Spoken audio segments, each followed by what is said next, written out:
Wake up. We are trying to wake you up. Thanks to fact checkers on USA Today, we have completely debunked the misinformation sparked by the conspiracies of this solar eclipse. Watch this video till the end, perform your duty as a human being, and share this video and watch it till the end before you denounce anything. Welcome to a day in the life on Earth in 2024.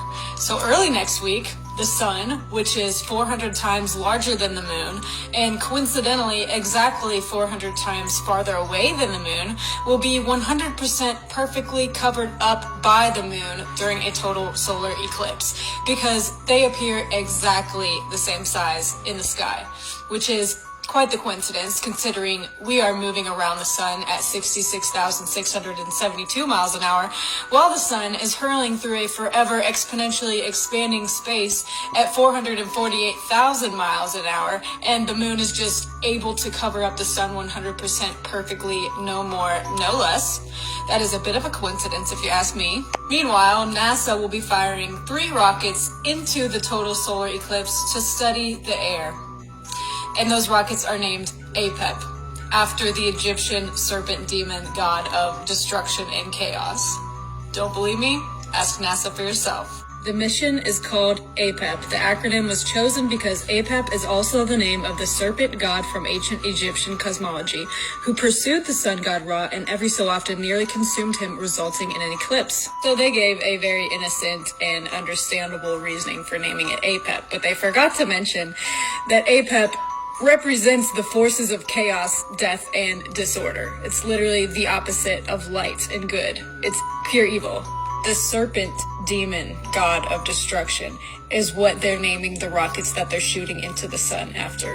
But that's not all. Meanwhile, all of this is going on while NASA is shooting rockets into the total solar eclipse, and while the moon is perfectly covering the sun, CERN, who has a statue of the Hindu god of destruction right outside their door, will be firing up the largest machine in the entire world, the Large Hadron Collider.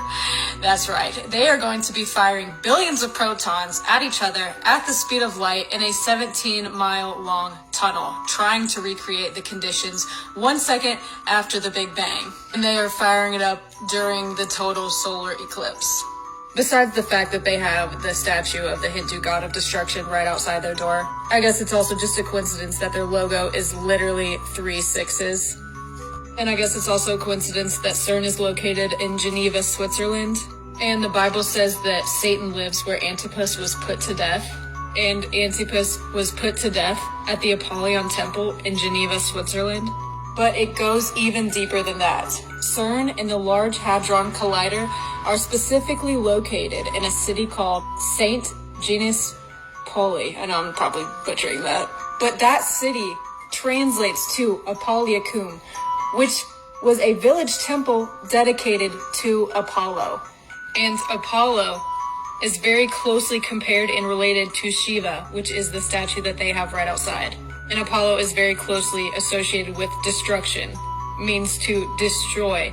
And they have a statue of the god of destruction right outside, while NASA is shooting 3 rockets into the solar eclipse named after the serpent demon god of destruction. So CERN, whose logo is 666, who has a statue of the Hindu god of destruction right outside, is located at an ancient temple of Apollo.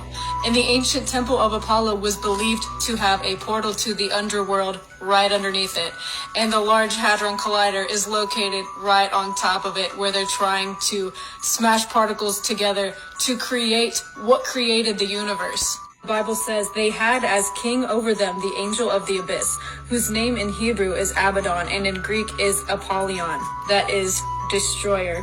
I guess it's also a coincidence that the World Wide Web was created at CERN, and www translates into Hebrew as 666. So, not only will NASA, whose name means to deceive in Hebrew, be shooting 3 rockets into the total solar eclipse named after the serpent demon god of destruction, But at the same exact time, CERN, whose logo is 666, who created the World Wide Web that translates into 666, who has a statue of the Hindu god of destruction right outside their door that is built on top of a temple dedicated to Apollo, the god of chaos and destruction and the ruler of the underworld, they will be firing up the Large Hadron Collider and shooting particles at each other at the speed of light to create dark matter during the total solar eclipse.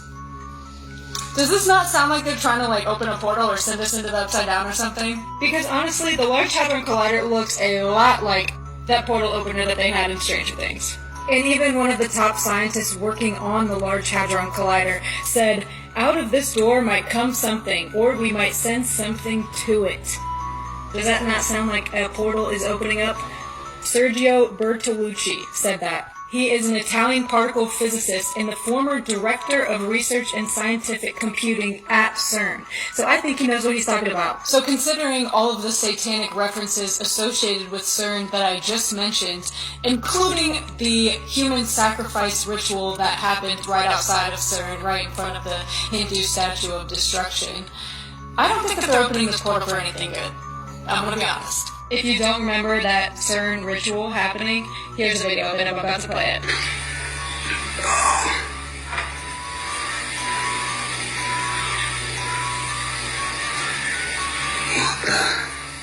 And then the fact checkers came out and said that it was just a bunch of scientists playing a prank on us and performing a fake human sacrifice ritual in front of the god of destruction, because scientists are just known for their pranks and human sacrifice is so funny. And on another note, the moon is also turning red.